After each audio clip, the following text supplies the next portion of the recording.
بسم اللہ الرحمن الرحیم۔ اب میں جو حدیث بیان کرنے لگا ہوں، یہ حدیث شریف جس وقت میں نے پڑھی اور اس میں تھوڑا سا غور کیا تو میرے ایمان کو تازگی نصیب ہوئی اور میری طبیعت میں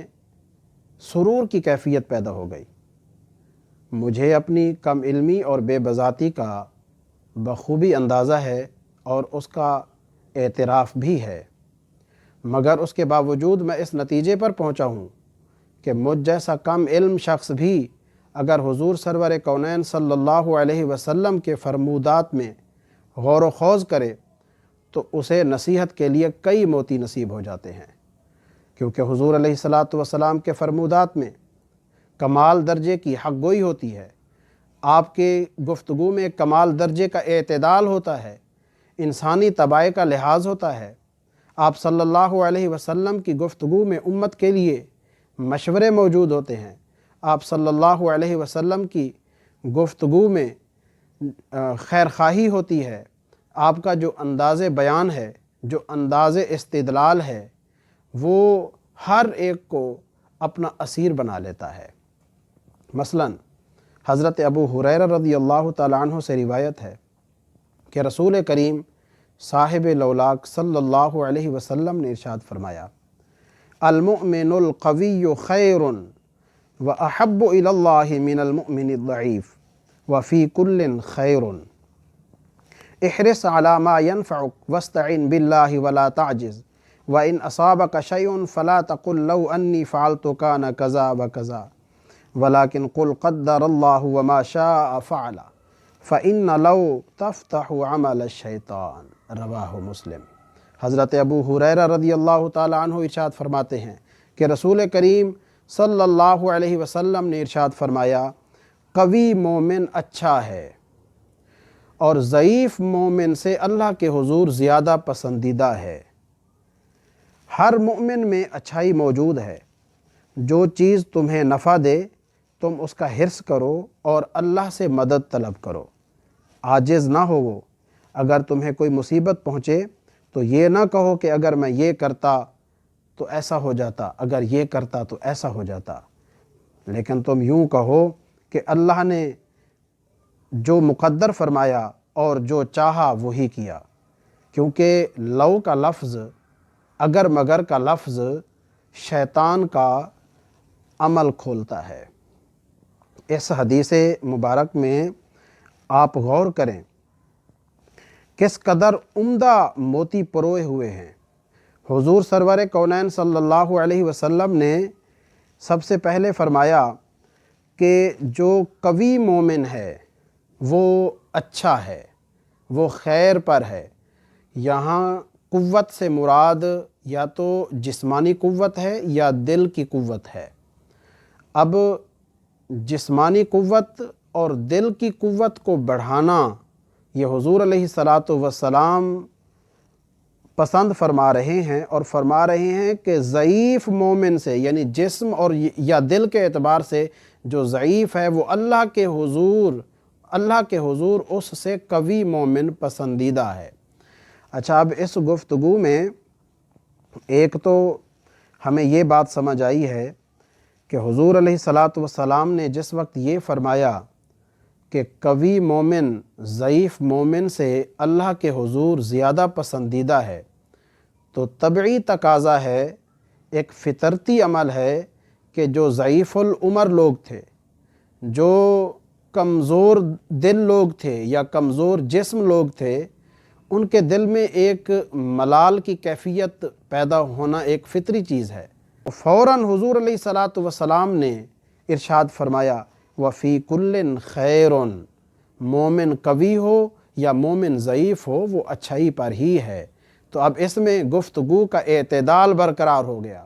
اس سے ہر ایک کے دل کو دلاسا مل گیا، ہر مومن اپنی جگہ پر حضور علیہ الصلاۃ والسلام کے فرمان سے اپنے دل میں خوشی محسوس کرنے لگا۔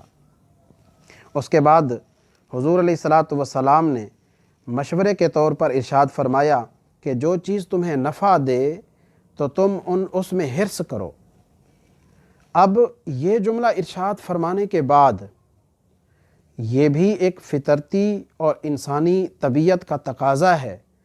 کہ بعض اوقات ایسا ہوتا ہے کہ جب انسان کوشش کاوش کرتا ہے، اپنا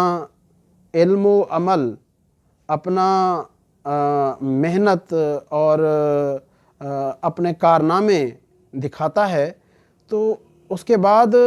ہو سکتا ہے کہ اس کے دل میں تکبر اور غرور پیدا ہو جائے، کسی وجہ سے تعلی آ جائے، شاید اسے اپنی محنت کا مان ہونے لگ جائے، شاید اسے اپنی عقل کا مان ہونے لگ جائے، شاید وہ اپنے علم و عرفان پر فخر کرنے لگ جائے، ہو سکتا ہے۔ تو فوراً حضور علیہ الصلاۃ والسلام نے اس بیماری کا علاج کرتے ہوئے فرمایا وَاسْتَعِنْ بِاللَّهِ، جب تم حرص کر رہے ہوگے تو اس وقت اپنے اوپر، اپنی محنت پر، اپنے عقل پر، اپنے علم پر بھروسہ نہ کر بیٹھنا، بلکہ اللہ سے مدد طلب کرتے رہنا۔ اب ایک اور چیز تھی کہ بعض اوقات انسان محنت کرتا ہے، ہر طرح کے اسباب بھی اختیار کرتا ہے، لیکن اس کے باوجود وہ کامیاب نہیں ہوتا یا کامیاب ہونے میں اسے دیر لگ جاتی ہے۔ تو حضور علیہ الصلاۃ والسلام نے اگلی نصیحت فوراً فرمائی وَلَا تَعْجِزْ، اپنے آپ کو عاجز نہ بناؤ،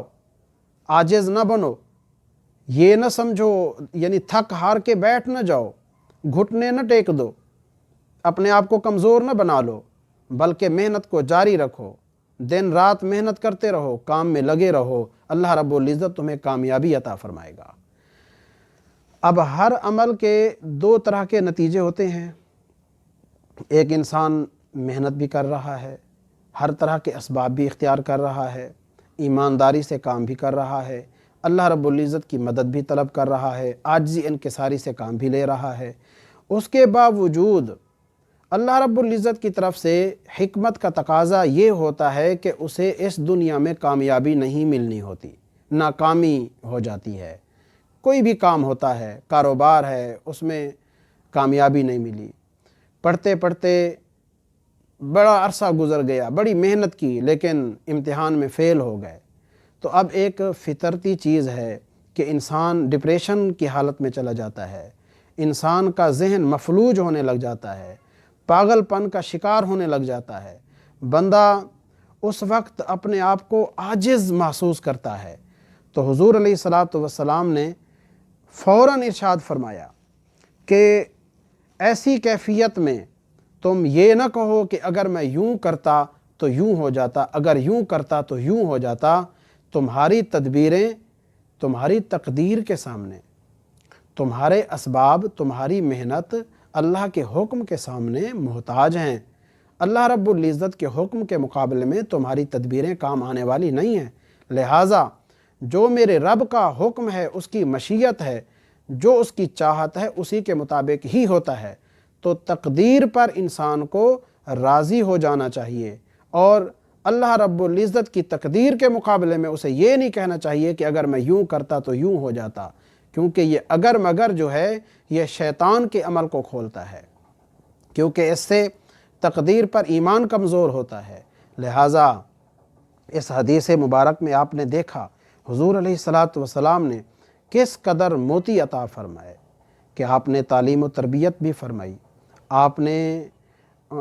گفتگو میں اعتدال بھی رکھا، آپ نے اپنی امت کو خیر خواہانہ مشوروں سے بھی نوازا، اور آپ صلی اللہ علیہ وسلم نے انسانی طبع کا لحاظ بھی رکھا۔